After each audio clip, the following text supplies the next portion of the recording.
বন্ধুরা, কে কোথা থেকে দেখছেন, কেমন আছেন? দেখুন, আকাশে মেঘের ঘনঘটা ঝড় বৃষ্টি, একেবারে অন্ধকার হয়ে চলে আসছে। তো আমি আমার ছাদে চলে আসলাম, তাদের সাথে একটু কথা বলি। বন্ধুরা, কদিন মেঘমুক্ত আকাশ ছিল, কি অবস্থা ছিল! সারাটা দেশ গরমে, মানুষের জনজীবন বিপন্ন। আর এই যে বৃষ্টি শুরু হয়েছে, মেঘ শুরু হয়েছে, প্রতিদিন নামছে।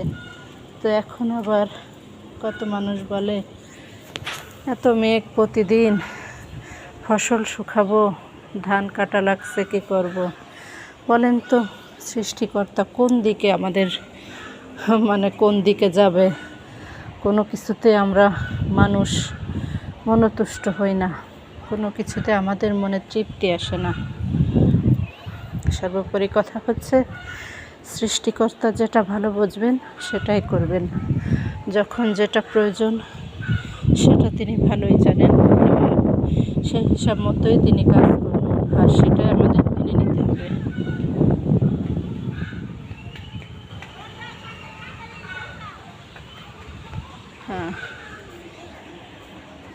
বাস্তবতা কঠিন হোক আর সহজ হোক, আমাদের মেনে নেওয়াই হচ্ছে বাস্তবতা।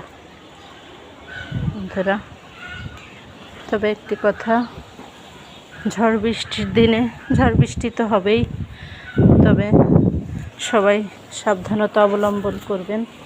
যে যেখানে আছেন, বাচ্চাদের নিয়ে বা ছোটো বড়ো সবাই সাবধানে থাকবেন।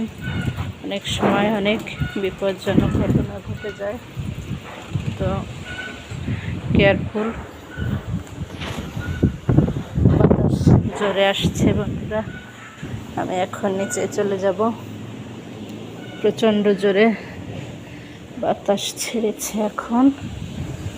তো আমার ছাদের আবার উপরে চালের মতো আছে, এই যে উপরে টিন শেড, এর জন্য ছাদে দাঁড়িয়ে আছি।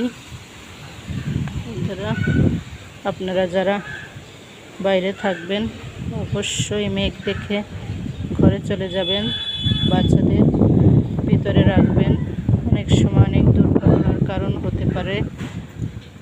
তো বি কেয়ারফুল, সবাই ভালো থাকবেন, সুস্থ থাকবেন। আল্লাহ হাফেজ।